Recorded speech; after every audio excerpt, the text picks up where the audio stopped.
Hi, this is Ellie with Full Moonlight Tarot 20, and I pulled a love reading for us with the Romance Angels Oracle cards. And we have here past life relationship worth waiting for and love yourself first. So, what I see here is you've likely already met this person. This is a past life soulmate. This usually what happens is we have certain soulmates that we kind of have connections with in every lifetime. Doesn't matter if it's love related. Even you might have friends that you've met in this lifetime and you've immediately felt close to them. You immediately felt like you knew them, that familiar feeling. And that's because you've had numerous lives with them, right? Numerous incarnations with them. So this is someone that must have come in already, because I see here worth waiting for in connection with love yourself first. I feel like this is someone that you've already met, but you're not together at this time, because what's happening is this is the time where the both of you are working on self-love. What happens is spirit kind of steps in and creates a separation, because first of all, your energies may not be aligned with that relationship you really want, because both of you might have this vision of the perfect relationship that you want, how you want to be loved and all that, but you actually need to be ready for that. And oftentimes we're so weighed down by traumas from the past, by past relationships we've had where we've really been hurt by the way people in our lives have treated us. And we might be at a point where we don't feel worthy of being loved, where we feel like um, you might not be capable of holding that love. If it were to come today, if that person that you really wanted to be with was in a healed space and were to come in, you may not be able to, with all the toxic patterns you might still have within you might not be able to have a relationship with them, not a successful one, because there needs to be balance. And if you're still in let's say you're still in a codependent energy where you feel that you need to be dependent upon another person to make you happy, then how are you going to attract a healthy relationship into your life? Because codependency is not healthy.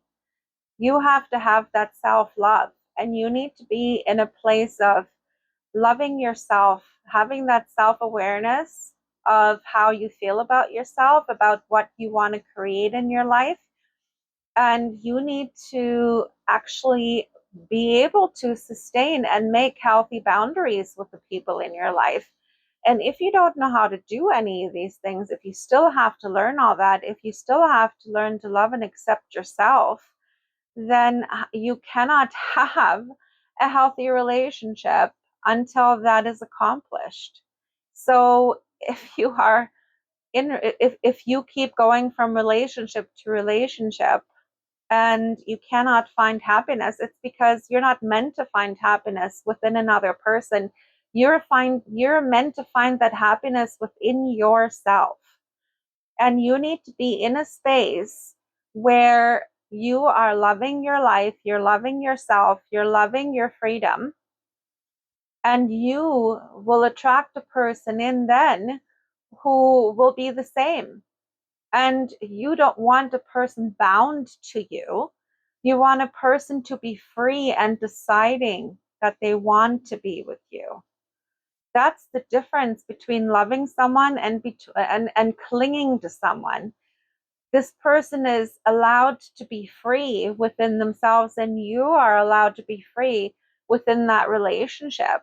You're allowed to live the lives that you want, and you're choosing to do that together without there being any strings attached, um without there being any conditions placed upon each other, right?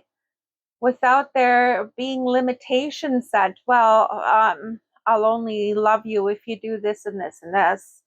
And I'll only feel loved if you do this and this and this. No, that is not, that is dependency. That is codependency.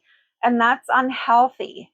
So I feel like spirit is teaching the both of you, before you can be together in a successful relationship, that you need to love and respect yourself first. And that when you love and respect yourself, that's what makes you attractive to other people, because then you feel attractive. Then you feel that you deserve love. Then you feel that you deserve everything that you've ever wished for, that you're deserving of it. And that opens your heart. That opens your heart. And that takes down all the walls that you have placed around it. Because when we've been hurt, we place energetic walls and boundaries between us and other people. And that is going to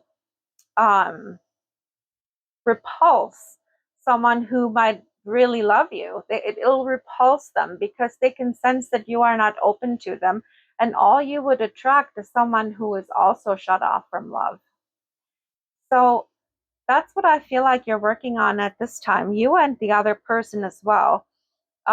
Loving yourself first and taking down all the boundaries that you have created against love. So, and that's what divine timing is too. Divine timing means that this is the time that you're working on yourself until you're healed enough that your energies can actually support that love that you want to call in. When you can both actually have matching energy that's going to be exactly where it needs to be in order for there to be a healthy reciprocal love. And that's what I got for you today, guys. You got this. Love and light. We'll talk again soon.